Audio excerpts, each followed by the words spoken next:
Hello students, welcome back to my channel. Today we are going to see imperialism and colonialism. In the previous video we saw Renaissance, Industrial Revolution and discovery of new sea routes. Today we are going to see imperialism and colonialism. If you are new to my channel, then you must know about previous video. I have given the link of previous video in the description box. You can see the previous video through that. So let's begin. The discovery of new sea routes accompanied by the Industrial Revolution helped these European countries to search for new markets for their finished products in other countries of the world. The race for colonizing new countries increased between them, which gave the birth of imperialism and colonialism. Students, as we seen in earlier videos that already Renaissance, Industrial Revolution, discovery of new sea routes, discovery of new sea routes की वजह से तो सारे European countries अपने अपने goods products बेचने के लिए ऑल ओवर द वर्ल्ड वो घूमने लगे, अलग अलग कॉन्टिनेंट में जाने लगे, अपना गुड बेचने लगे. तो उन्होंने सी की नए रूट्स भी खोज निकाले थे और अपने जो भी प्रोडक्ट्स थे, जो अच्छे अच्छे अपने फैक्ट्रीज़ में बनने वाले, इंडस्ट्रीज़ में बनने वाले जो प्रोडक्ट्स थे, उस प्रोडक्ट्स को वो बेचने के लिए नए मार्केट की तलाश करने लगे. ये सभी यूरोपियन कंट्रीज़ कुछ मार्केट्स की तलाश करने लगे जहाँ पे सबसे ज़्यादा आबादी हो, जहाँ पे सबसे ज़्यादा उसे बेचा जाए. इसीलिए वो अपना देश छोड़ के, फॉर एग्ज़ाम्पल यूरोपियन कंट्रीज़ अपने खुद के कंट्रीज़ को छोड़ के अदर कंट्रीज़ में वो जाने लगे. वहाँ पे जाकर अपने जो भी गुड्स है उसे बेचने लगे. वहाँ पे स्लोली अपना मार्केट बढ़ाने लगे और इसी वजह से वो उनके जितने भी गुड प्रोडक्ट्स थे, फिनिश्ड प्रोडक्ट्स थे, वो जिस मार्केट में बेचने लगे, उसी वजह से स्लोली वो कॉलोनीज़ बनाने लगे. फॉर एग्ज़ाम्पल, इंग्लैंड जब अपने गुड प्रोडक्ट्स को बेचने के लिए इंडिया में आया तो स्टार्टिंग में वो पहला एक बिजनेसमैन के नाम पर वो इंडिया में एंट्री की. स्लोली बिजनेस करते करते, मार्केटिंग करते करते उन्होंने अपने कॉलोनीज़ भी बनाए वहाँ पे, और कॉलोनीज़ बनाते बनाते उन्होंने अपना एक राज भी करने लगा, जिसे हम इम्पेरियलिज्म कहेंगे. और स्लोली कॉलोनिज्म एंड इम्पेरियलिज्म इसका वहाँ पे जन्म हो गया. सी, अब ये हमें रेस नज़र आती है. ये कुछ बच्चों की रेस नहीं है, ये रेस है उन यूरोपियन कंट्रीज़ की जो अदर नेशन में, अदर कंट्रीज़ में कॉलोनीज़ बनाना चाहते थे. वो फॉर एग्ज़ाम्पल डच, हमारे इंडिया में डच आए, पोर्तुगीज़ आए, इंग्लिश आए, फ्रेंच आए, ये सभी लोग आने लगे और यहाँ पे आकर कॉलोनीज़ बनाने लगे, यहाँ पे आकर रहने लगे, यहाँ पे आकर मार्केटिंग सिस्टम करने लगे. और स्लोली इन्हीं लोगों ने कॉलोनी का ट्रांसफॉर्मेशन फिर बाद में इम्पेरियलिज्म में किया. फिर बाद में उन्होंने आकर यहाँ पे राज करने लगे. यहीं से ये इम्पेरियलिज्म एंड कॉलोनिज्म का बर्थ होता है, जो स्लोली जो पहले स्टार्टिंग में एक बिजनेसमैन के तौर पे आए थे, फिर बाद में उन्होंने अपने कॉलोनी इस्टेब्लिश किया और इम्पेरियलिज्म उन्होंने यहाँ पे इस्टेब्लिश किया. During this age colonialism emerged in the world. It is represented on the map. अब इसी पीरियड में पूरे वर्ल्ड में colonialism पूरी तरह से फैला हुआ था. हम ये मैप के ऊपर से देख सकते हैं. See here it is. अभी यहाँ पे कलरफुल, सभी कंट्रीज़ को कलरफुल से हमने क्या किया है, रिप्रेजेंट किया है. अगर हम फोकस करें यूरोपियन कंट्रीज़ का, सी ईयर यूरोपियन कंट्रीज़, ये सभी यूरोपियन कंट्रीज़, यहाँ के जो यूरोपियन कंट्रीज़, इन्होंने कहाँ कहाँ पे राज किया? इन्होंने पूरी तरह से राज किया यहाँ पे अमेरिका के ऊपर राज किया, फिर बाद में अफ्रीकन कंट्रीज़ में राज किया, एशियन कंट्रीज कॉन्टिनेंट्स में राज किया, इवन ऑस्ट्रेलिया पे भी उन्होंने राज किया। यानी कि पूरे वर्ल्ड में स्लोली स्लोली उन्होंने अपना कॉलोनीज़ फैलाया और वहाँ कॉलोनीज़ पहले स्टार्ट किया, फिर बाद में एम्परलिज्म उन्होंने स्टैब्लिश किया। अगर हम ओनली ब्रिटिश कॉलोनीज़ का हम अगर यहाँ पे देखें इंडेक्स में, अगर उसका कलर हम चेक करेंगे तो उन्होंने कहाँ कहाँ पे राज किया? देखो, नॉर्थ अमेरिका, यहाँ पे उन्होंने राज किया, जो सीधा यहाँ से आए और यहाँ जाकर उन्होंने राज किया, ये हम देख सकते। पहले हम प्रीवियस वीडियो में देखा कि किस तरह से उनके नेविगेटर्स ने स्लोली स्लोली सी रूट्स का खोज निकालते निकालते यहाँ पे उन्होंने नया अमेरिका खोज लिया और वहाँ पे जाकर पहला अपना राज और बिजनेस स्टार्ट किया और फिर बाद में वहाँ पे राज करने लगे। Afterward, they came here, South Africa. You know very well about the Cape of Good Hope.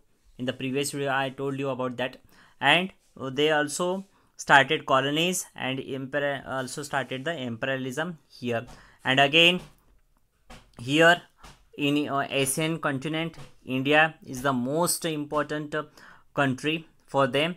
And they started colonies and slowly they spread their imperialism in India and in Australia also.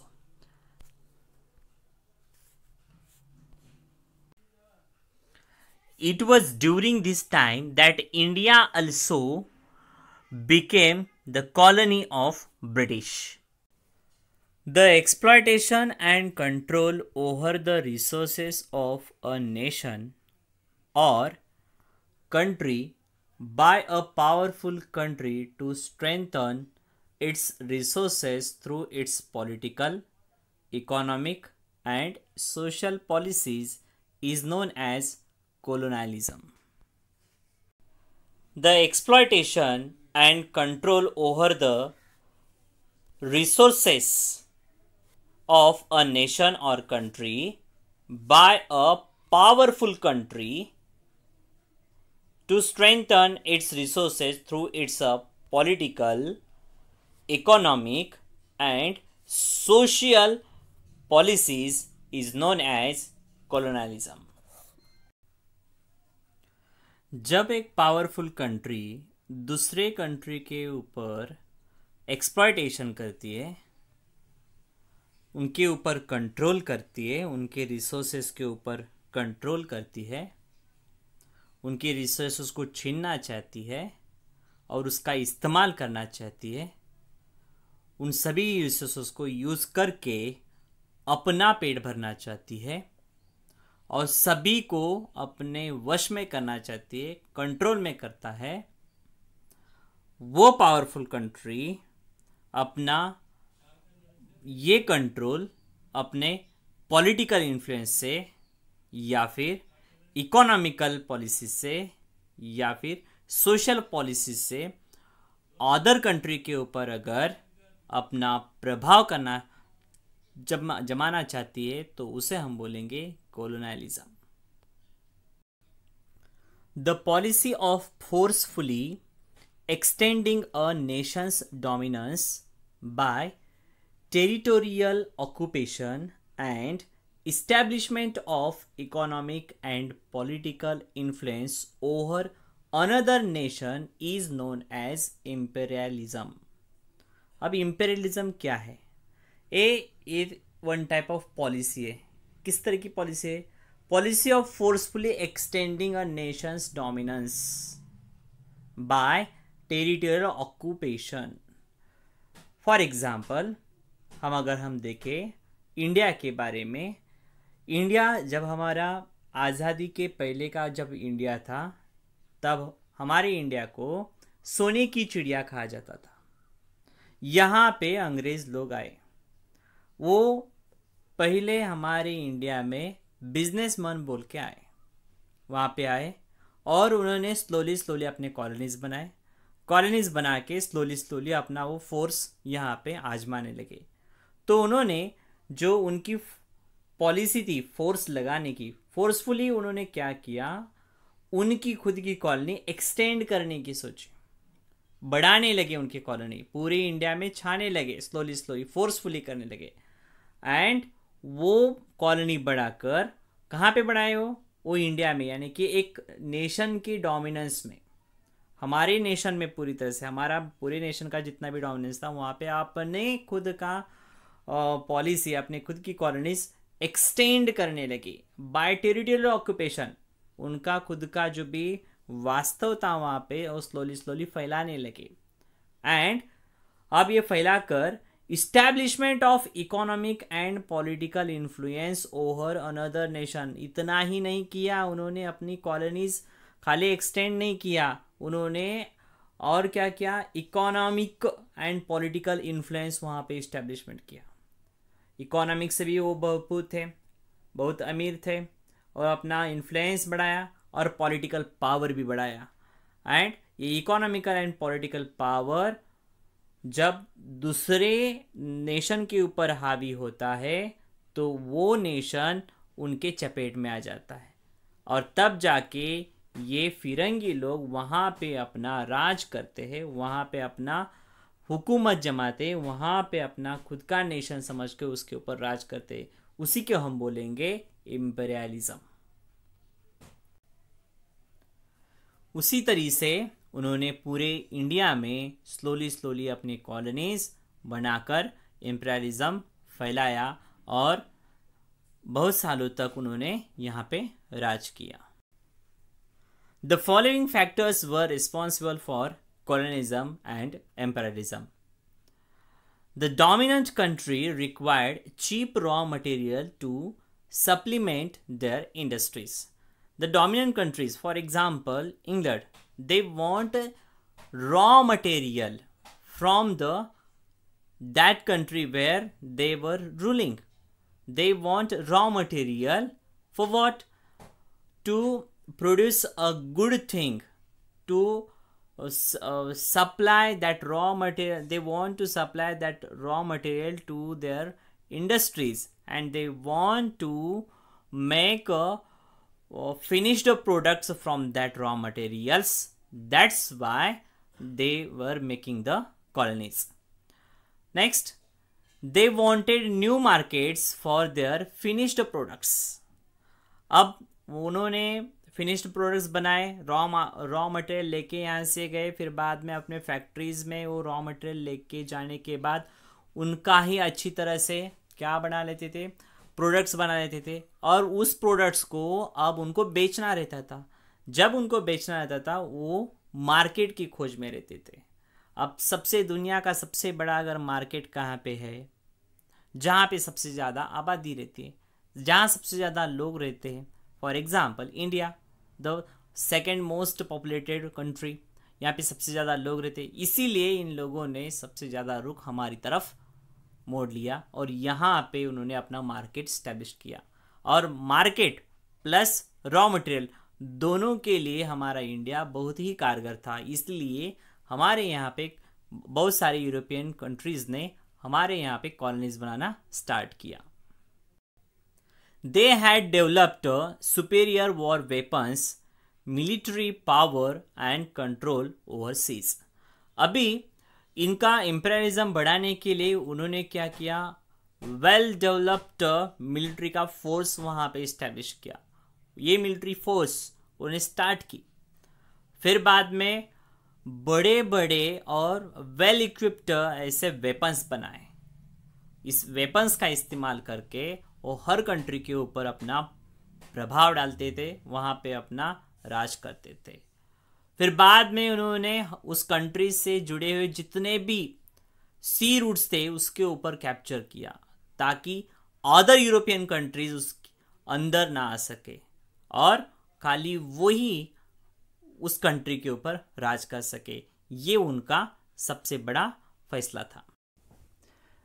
They had prejudice over their cultural superiority. they thought that it was their duty to civilize their colonies. अभी यहाँ पे देखो, इनका एक ऐसा पूर्व धारणा थी या फिर उनकी एक ऐसी समझ थी जहाँ पे उनकी कॉलोनीज थे। फॉर एग्जांपल इंडिया जैसे कंट्रीज़ में जहाँ पे उनकी कॉलोनीज थे, वहाँ के लोग बिल्कुल भी सिविलाइज नहीं थे जैसे कि वो सोचते और जैसे कि वो थे। तो वो सोचने लगे क्यों ना हम इन सभी अनसिविलाइज्ड लोगों को सिविलाइज बनाए। वो सोचने लगे और इम्प्रूवमेंट करने के लिए वो वहाँ पे कुछ मोमेंट स्टार्ट करे। अब उनको लगने लगा हमारा जो सिविलाइजेशन है वो स्टैंडर्ड सिविलाइजेशन है, सबसे बढ़िया, सबसे अच्छा सिविलाइजेशन है, हमारा रहन सहन सबसे अच्छा। तो इसीलिए जहाँ पे उनकी कॉलोनीज थी वहाँ के लोगों का रहन सहन, उनका पहराव, उनका जो चलने का, बोलने का या फिर जो कुछ भी कस्टम है वो सभी एक अनसिविलाइज्ड जैसा है। तो उनको सिविलाइज्ड बनाने के लिए, एक ट्रेंड लोगों की तरह उनको सिविलाइज्ड बनाने के लिए वो सोचने लगे और उसके ऊपर प्रयास करने लगे ताकि वो सिविलाइज्ड बन सके। Next thing it is that besides the weakness of North America, Asia and Africa was another factor that incited the Europeans to conquer and establish their political control. अगर हम देखेंगे नॉर्थ अमेरिका, यहाँ पर भी उनका colony था, और India के ऊपर, इंडिया या फिर एशियन कॉन्टिनेंट के कुछ कंट्रीज़ के ऊपर भी उनका कॉलोनीज था, और अफ्रीकन कॉन्टिनेंट में भी थोड़ा उनका कॉलोनीज था। ये तीनों जहाँ पर भी उन्होंने राज किया वहाँ पे थोड़ा सा वीकनेस उनको फील हुआ। ये तीनों कॉन्टिनेंट्स या फिर तीनों कंट्रीज़ या कॉन्टिनेंट्स के कंट्रीज़ वीक नज़र आए उनके समक्ष, इसीलिए वो उनके ऊपर हावी हुए और वहाँ पे उन्होंने अपनी कॉलोनीज बनाकर इम्पीरियलिज्म वहाँ पे स्टैब्लिश किया। See, these are some factors which were responsible for the colonialism and imperialism. I hope you understood this video very well. If you understood this point or video, then please like, share and subscribe my channel. Thank you.